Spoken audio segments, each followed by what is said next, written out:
sí, en esta metáfora. Además de bonita. Y claro, sí, las raíces abrazando los huesos y entonces resulta que con el tiempo, según parece, el cementerio quedaba ahí cerca, ¿cierto? Ahí cerca. De ese poema vienen mitos de que las raíces de cada ópera llegan hasta el hospital. Sí, Ah, y es que ya, es cierto. se han creado todos esos mitos. Es que esa araucaria crea unas raíces tremendas. O sea, Alguien, por tipo como la 16, están haciendo hace unos años, haciendo una obra y se reventó la alcantarilla, esta cosa, y era una raíz de esas. Sí, sí. bueno, pues primero buenas noches. Ya hemos entrado como en materia y me parece muy bueno que se haga de esa manera porque de alguna manera la propuesta de Te Converso es poder conversar un poco espontáneamente, con rigurosidad, obviamente, pero que se hagan este tipo de conversatorios. Es el segundo que hacemos. El pasado estuvimos hablando de Camilo Torres con un padre de acá de Santa Rosa, don Bernardo, padre Bernardo, y entonces tenemos una continuidad. Nos parece muy interesante poder hacer espacios como este. A veces es difícil que la gente acuda, ¿cierto? Porque, bueno, por el clima, por otras razones, pero creemos que esto es necesario hacerlo, persistir en un diálogo de saberes, y lo estamos haciendo desde la red AINI, que es una palabra quichua que significa como tejer en colectividad, recíprocamente, ¿cierto? Un poco comunitariamente también. Entonces aquí estamos haciendo un ejercicio del AINI, por decirlo así. Nosotros, hay tecito, la idea de Te Converso, porque hay un tecito de coca, un poco también haciendo un llamado como a que nos repensemos el alimento, ¿cierto? Porque la coca es digamos, de las plantas que más calcio tiene. El que sufre de altura, la coca le puede servir mucho, indigestión. Entonces hay un tecito, entonces tomamos té y conversamos. Entonces Te Converso es un poco como en esa dinámica. Estamos tratando de tejer una red que es como un concepto distinto, con menos jerarquía, pero que sea dialogante y que sea más horizontal, con responsabilidad, por supuesto. En la necesidad de que nosotros como jóvenes, y lo que decía Jaime Garzón, de que si los jóvenes, yo hablo de los jóvenes de espíritu, no por edad solamente.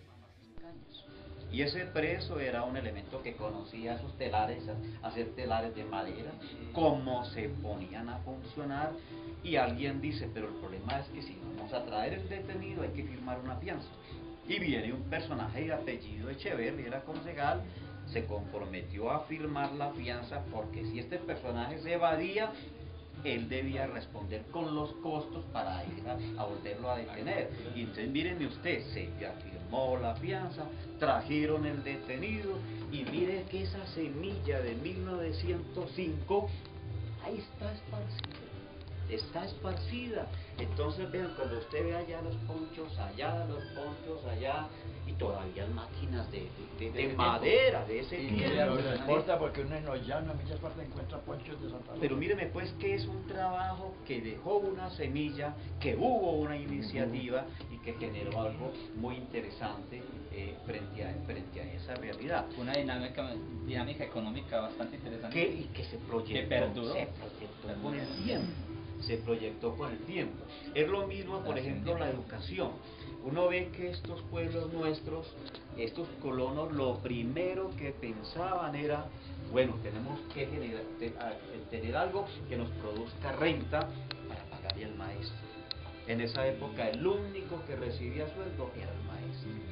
Entonces ellos, por ejemplo, ustedes se imaginan estos colonos que vinieron de Antioquia, les entregaron su lote y el Estado no aparecía para nada más.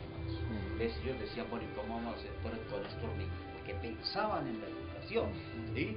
Entonces, aquí lo que se le ocurrió a la gente de Cabal, no sé, muy atropellado todos, pero bueno, a la gente de Cabal, hombre, ¿por qué no?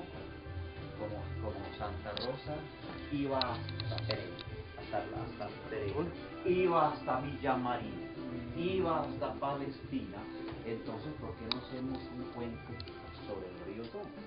Se van todos los personajes que podían trabajar. En esa época había una figura muy bonita que se llamaba el trabajo personal subsidiario. Cuando usted llegaba aquí a este territorio, el Estado le entregaba hasta 60 fanegadas de tierra para la montaña. depende del número de integrantes de la familia. La máxima era 60 fanegadas. Una fanegada, Guillermo, yo no sé, una fanegada, alguien me ha dicho que es el tamaño de una manzana, de una manzana. Que coja el parque allí en la Plaza de Bolívar, y entonces hasta 60 le entregaban a las familias para que la cultivaran. Y en la parte que sería la parte urbana le entregaban un lote, un predio de unos 25 metros de frente por 50 de fondo. Ustedes ven que prácticamente esto en algunas partes se conserva esa medida. Estas casas nuestras eran al fondo 50 metros. Una manzana de 4 casas. Más o menos, ¿cierto? Y grandes, 4 casas.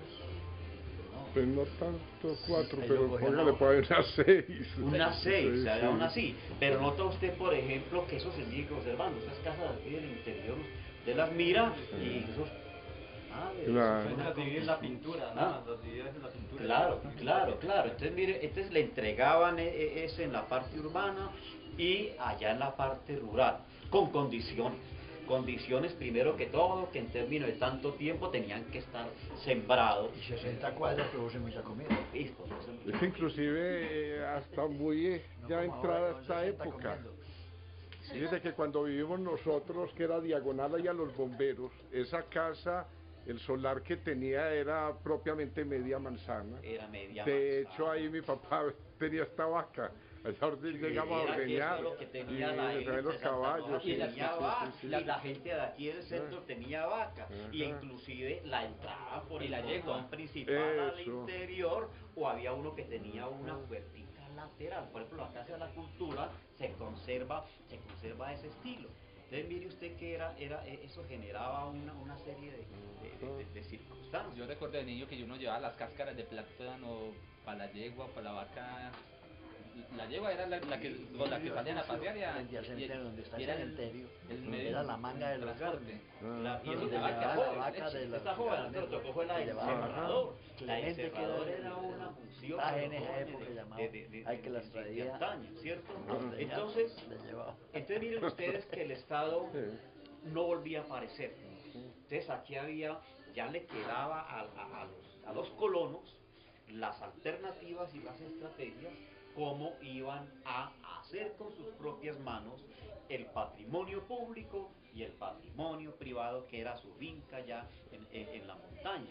Había una figura que se llamaba el trabajo personal subsidiario.